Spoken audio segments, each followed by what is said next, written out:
Hello guys, welcome back to my YouTube channel. आज हम previous year question solve करेंगे। Motion of charge particle in magnetic field. ये topic हमने कल cover किया था। अगर किसी ने ये वीडियो नहीं देखी है तो जाके पहले चैनल पे ये वीडियो देख लीजिए। आज इस पर हम कुछ न्यूमेरिकल सोल्व करेंगे जो CBSE में आए हुए हैं और मैं उनको ईजी तरीके से आपको समझाऊंगी, तो वीडियो में बने रहें। तो चलते हैं पहले सवाल की तरफ। पहला क्वेश्चन है भैया आपका, a proton and alpha particle enter with the same velocity v in magnetic field B such that v is perpendicular to B, the ratio of the radii of their path is। ये 2025 में आया हुआ question है। चलो इसे solve करते हैं। भाई आर का जो फॉर्मूला होता है आपका होता है mv/qb। हेयर m मास है, v velocity, q charge and b magnetic field. अब ये बोल रहे हैं एक प्रोटॉन और अल्फा पार्टिकल। तो पहले प्रोटॉन का देखते हैं। रेडियाई प्रोटॉन का मास m हम लेके चलते, नंबर पुट करने की कोई ज़रूरत नहीं है। v वेलोसिटी, चार्ज इसका होता है प्रोटॉन पे E, magnetic field B। And अब हम देखते हैं अल्फा पार्टिकल। अल्फा पार्टिकल का जो अल्फा पार्टिकल सबसे पहले होता क्या है वो देख लो पहले। अल्फा पार्टिकल है ना, 2 पॉजिटिव हीलियम न्यूक्लियाई है, हीलियम न्यूक्लियाई। तो इस पे जो चार्ज है वो 2 ही होता है और इसका जो मास है वो 4m लेते हैं, 4 यूनिट लेते हैं। तो हम मास के प्लेस पे 4m पुट कर सकते हैं। वेलोसिटी तो सेम है ही, E को 2E लिखेंगे और मैग्नेटिक फील्ड भी सेम है तो B। R अल्फा, तो MVEB। जब इसको इससे डिवाइड करेंगे तो ये इनवर्स हो जाएगा 4mv। भाई m से m कट गया, वेलोसिटी से वेलोसिटी कट गई, EB से EB कट गया, 2 1 जा 2 एंड 2 2 जा 4। तो ये रेशो आया 1:2। तो हमारा जो ऑप्शन है वो हो जाएगा B ऑप्शन। डन। अब चलते हैं नेक्स्ट क्वेश्चन की तरफ। नेक्स्ट क्वेश्चन है आपका, ये असर्शन और रीजन वाले क्वेश्चंस आते हैं। भाई इसमें ना एक स्टेटमेंट होती है आपके पास, उस स्टेटमेंट का एक रीजन होता है। तो आपको बताना होता है कि या असर्शन और रीजन दोनों ही ट्रू है या फॉल्स है। और अगर जो रीजन जो है वो ट्रू है तो क्या असर्शन का करेक्ट एक्सप्लेनेशन है या नहीं है। तो चलो पढ़ते हैं इसकी तरफ। तो भाई इसमें असर्शन दिया हुआ है, the energy of charge particle moving in magnetic field does not change. Correct है, सही है। कल के टॉपिक में हमने ये किया था कि जो मैग्नेटिक फोर्स है वो कभी भी एनर्जी, चार्ज पार्टिकल की एनर्जी को चेंज नहीं करता। ठीक है, इसका रीजन दे रखा है, ये है आपका ट्रू। ठीक है, तो इसका रीजन दे रखा है, it is because the work done by the magnetic force on the charge moving in magnetic field is 0। ये भी सही है कि भाई देखो, जब आपका जो मैग्नेटिक फोर्स है ना वो चार्ज की काइनेटिक एनर्जी को चेंज नहीं करता। जो काइनेटिक एनर्जी है वो अनचेंज्ड होती है। अगर काइनेटिक एनर्जी अनचेंज्ड है तो वर्क एनर्जी थ्योरम के अकॉर्डिंग, वर्क एनर्जी थ्योरम के अकॉर्डिंग वर्क डन किसके इक्वल होता है, चेंज इन काइनेटिक एनर्जी के equal, change in kinetic energy. यदि काइनेटिक एनर्जी चेंज है तो वर्क डन भी क्या है, 0 है। तो ये स्टेटमेंट भी क्या है, ट्रू है। और हम कह सकते हैं जो इसका आंसर होगा वो क्या होगा, A and R both true and R is the correct explanation of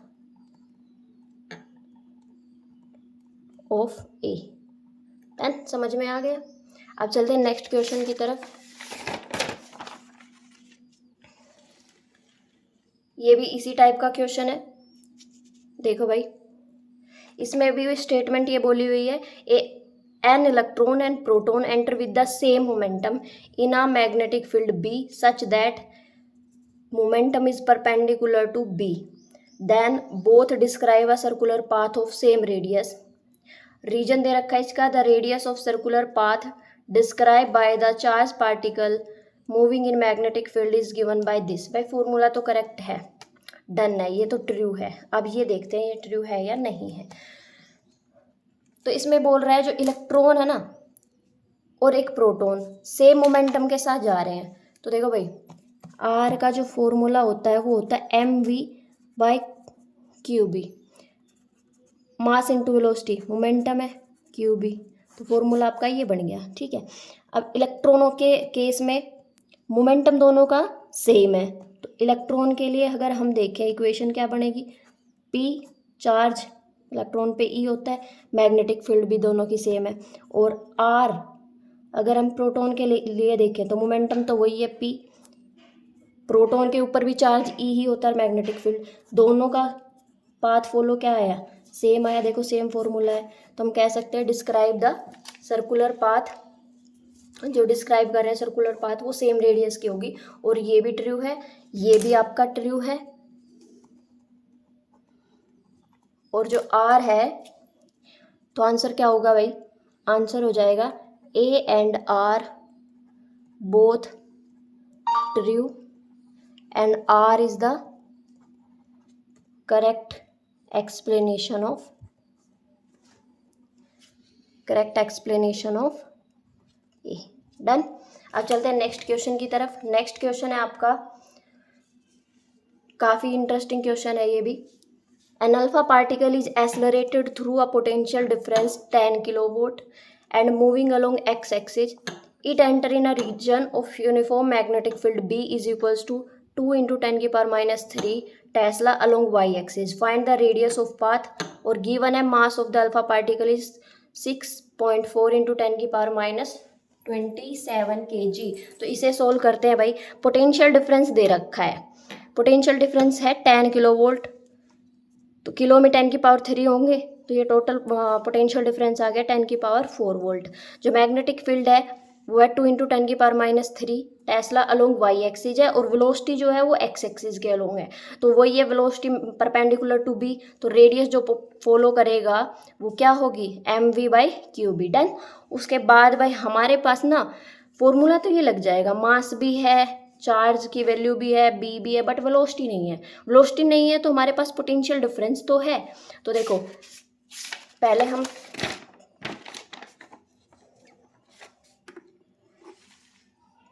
given data देख लेते हैं। चार्ज जो अल्फा पार्टिकल का वो क्या होगा, 2 इंटू 1.6 इंटू 10 की पावर माइनस 19 कूलम। आप लोगों को पता है अल्फा पार्टिकल पे चार्ज 2e होता है, तो मास ये दिया ही हुआ है।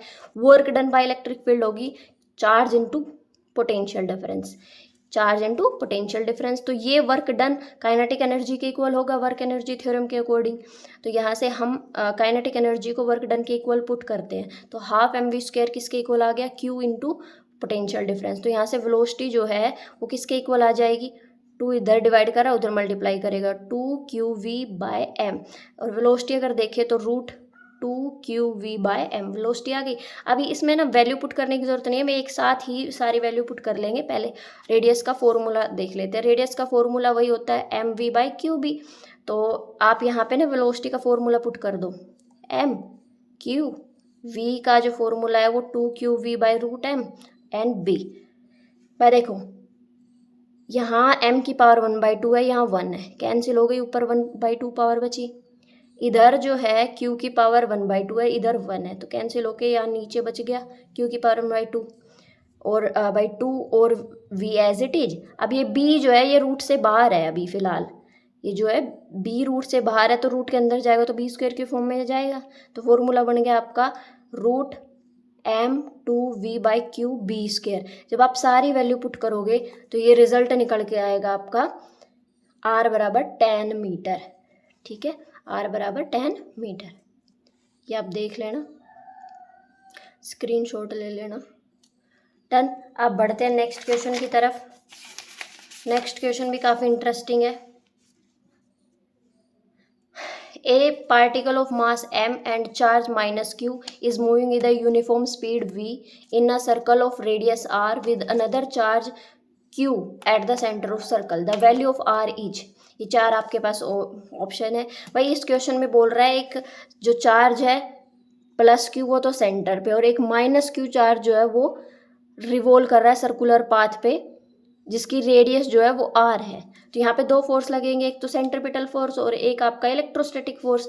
तो हम बोल सकते हैं कि जो इलेक्ट्रोस्टैटिक फोर्स है वो सेंट्रीपिटल फोर्स के इक्वल है, एफ ई बराबर एफ सी।